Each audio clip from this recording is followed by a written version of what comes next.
I do want to start out this morning with just a little bit of gratitude. I feel incredibly fortunate to work. Stop whatever you are doing right now. Put down your phone, pause your game, close out of every single other tab you have open, and pay very close attention to my voice. Because Amber Cox just tried to put out a tiny little front office brush fire and instead poured a massive, highly combustible tank of high-octane gasoline directly onto the biggest, most orchestrated betrayal in modern WNBA history. Amber Cox sat down for a highly produced, carefully managed, deeply sanitized, and completely loaded interview to do massive damage control after the baffling, highly controversial event of drafting Raven Johnson in the first round.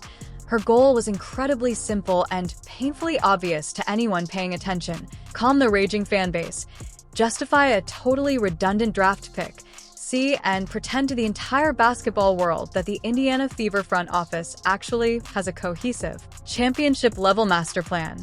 But hidden inside her slick, polished corporate PR speak was the shocking, terrifying, undeniable truth about what is actually coming for Caitlin Clark. And it is a nightmare scenario that we have all been fearing since the offseason began. WDCH this clip very carefully and listen to the precise phrasing, the exact terminology, and the specific basketball vocabulary she uses when talking about the future of this backcourt. Because front offices always tell on themselves if you know exactly how to listen.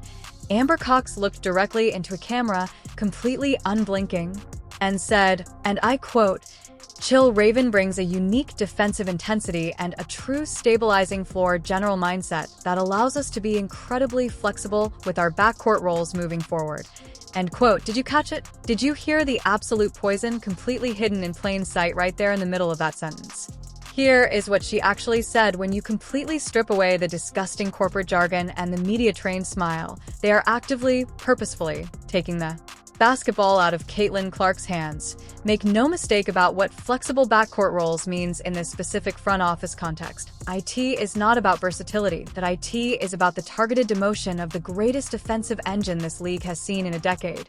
When a general manager talks about a rookie bringing a stabilizing floor general mindset, they are taking a direct, undeniable, highly calculated shot at the person who is just running the floor for them for an entire record-breaking season. Caitlin Clark just broke the all-time WNBA single-season assist record as a rookie.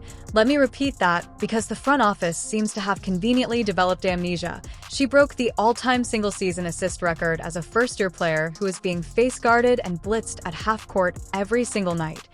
She was dissecting professional, championship-caliber defenses as a 22-year-old rookie.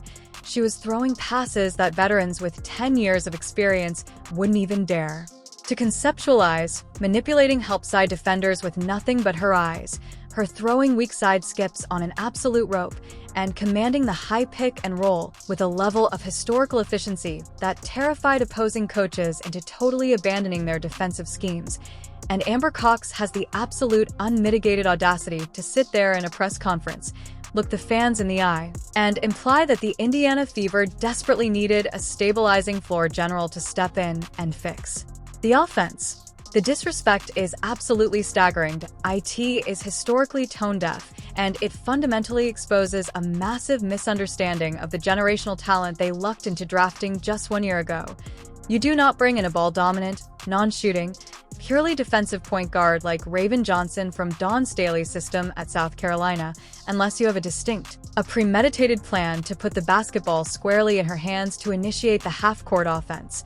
Raven Johnson is a phenomenal defensive player, but she is a pure, traditional point guard who cannot space the floor, cannot play off the ball, and is historically ignored by perimeter defenders when she doesn't have the rock.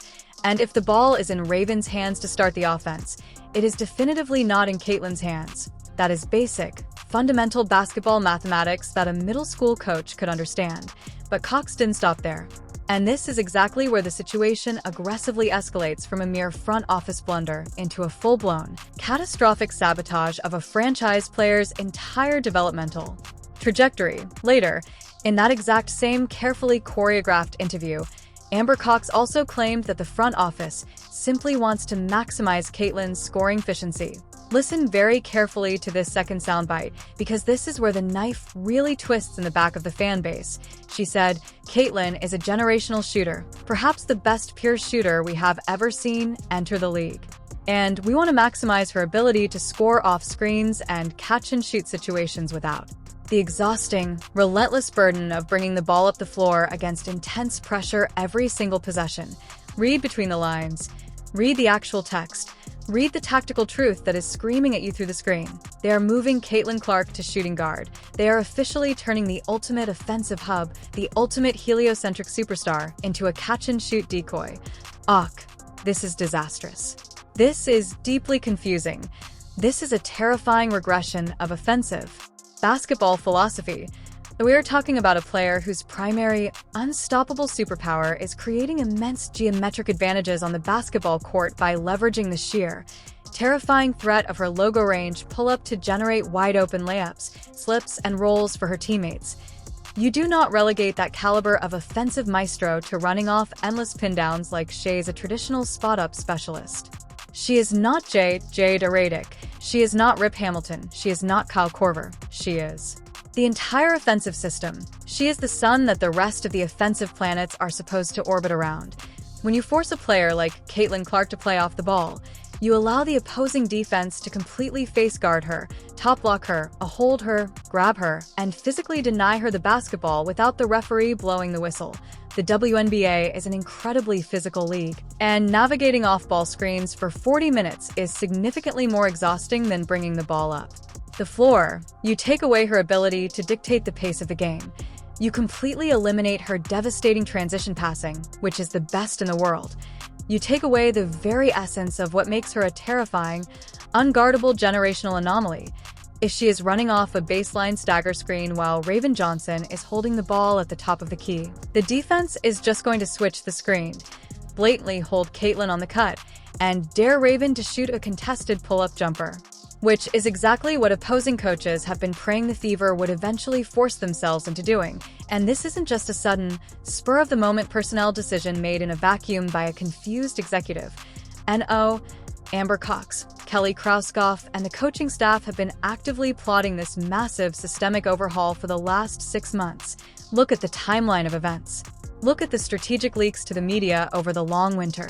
First, there were the whispered, highly coordinated reports from anonymous team sources perfectly planted in national columns, suggesting that Caitlin was simply too fatigued by the end of the grueling WNBA season and desperately needed a traditional point guard to shoulder the heavy playmaking load.